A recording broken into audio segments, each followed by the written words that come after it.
मेरे प्राण आधार मेरे गिरी माँ जी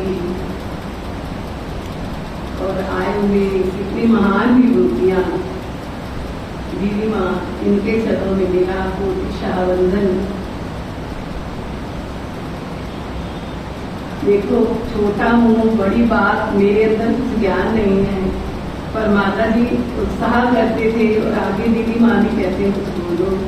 थोड़ा दिमाग व्यस्त होने से कुछ नहीं समझ आता, अंदर लहर बहुत होती है और ना जाने मुख से कुछ निकल पाए या ना। देखो, हम गिरी माँ जी का अवतरण दिवस है, चाहे उनका संन्यास दिवस था, चाहे उनका निर्वाण दिवस, ऐसे पर्व की तरह दीदी माँ को बड़े अच्छे सुचारू रूप से दीदी माँ मनाती है। संत तो अभी लगता है मैंने सपना ही देखा है, पता ही नहीं लगा कि 7 दिन में बीत भी गए हैं। तो ये गिरी माँ जी के होने से ही सारी हमें ये उपलब्धियां हो रही है।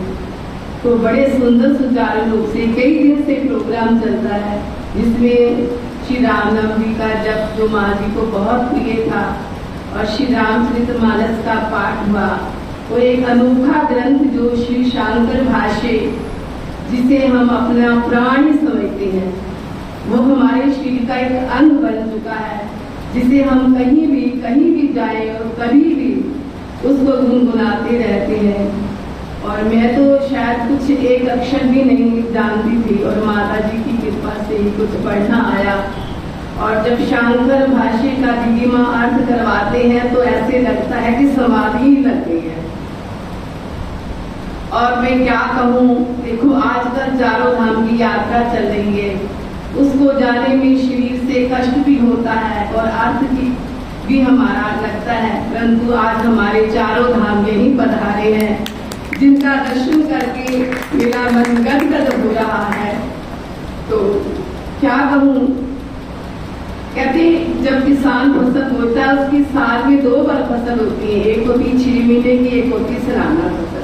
और इस तरह यहाँ भी ऐसा ही है कि हमारी 6वाई फसल है और जब हमारा वार्षिक महोत्सव आता है तो उस समय हमारी सलानी फसल होती है। तो मेरे को तो यही अनुभव होता है, जब इस कल्प वृक्ष के ऊपर फल लगते हैं तो वो फल ही हमारे संत हैं जो हमें इतना कुछ दे जाते हैं। उनके इस बार का तो अनोखा ही 15वें अध्याय का जो इन्होंने उपदेश दिए, तो इस बार कुछ अनोखा ही नया ही फसल बीज डाला है जो हमारे अंदर अंकुरित होगा यदि उसे हम सुनकर धारण करेंगे। तो बहुत ही अच्छा लगा।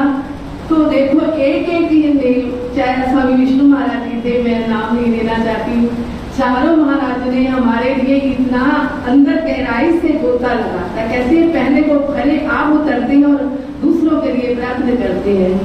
तो अभी श्री महाराज जी कल भी कह रहे थे स्वामी वेदानंद जी कि हमें अंतर्मुख होना पड़ेगा, अंतर्मुख होकर के बाहर का सब कुछ छोड़ना पड़ेगा। यदि हमें पूरब की ओर जाना है तो पश्चिम की ओर तो हमें क्लिक करनी ही पड़ेगी।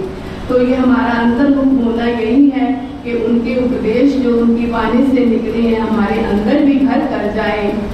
और ये तो माता जी के संत तो प्राण ही है, माता जी का जीवन तो संतों के साथ ही था।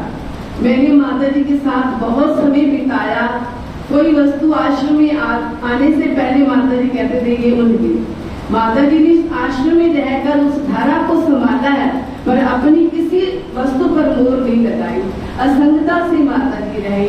और हम कहते हैं हमें कितने दिन से ये उपदेश चल रहा है कि मैं शरीर नहीं हूँ। देखो उन्होंने गिन के बताया कि हमारे अंदर कितने यंत्र है, मन है, बुद्धि है, चित्त है, हमारी 5 ज्ञान इंद्रियां हैं, 5 कर्म इंद्रियां हैं। तो सारा कुछ हम कुछ ही तो नहीं है, हमने अपने आप को क्यों मेहमान रखा है। तो ये हमारी मूर्खता है, हमारी अज्ञानता है। फिर भी हम बहुत भाग्यशाली है कि जो हमें ऐसा पाठ पढ़ाया जा रहा है कि हम उस पर यदि चलेंगे तो अपना जीवन धन्य कर सकते हैं।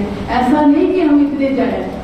देखो जड़ वस्तु भी चेतन हो सकती है, हम तो चेतन ही है। हमारे अंदर क्या नहीं हो सकता, हमारे में बहुत सामर्थ्य। कल भी कहा था मान जी आप जैसे सारे लोग नाशवान है तो एक अविनाशी परमात्मा है, तो इसलिए अविनाशी से जुड़कर भी हम अविनाशी हो सकते हैं। कभी कहा है ना, ईश्वर जीव अंश अविनाशी, क्यों कहा गया? हम उसके अंशी हैं, तो इसलिए उस अंशी के ऊपर अपने जीवन को निर्धारित करके अपना जीवन सफल बनाए। आज हम जो कुछ भी हमें मिल रहा है, ये सारा गिरिमाल जी का ही पुरुषार्थ है।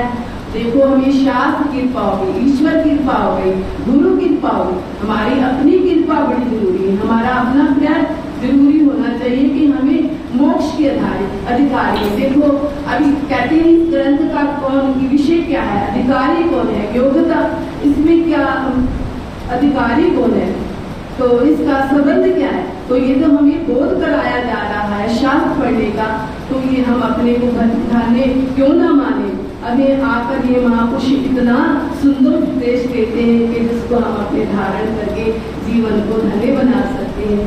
कहोगे तो छोटा सा भाव मिलता तो श्री सतगुरुदेव महाराज की कृपा करे पीर का बिने अदब रास्ता दिखाया नहीं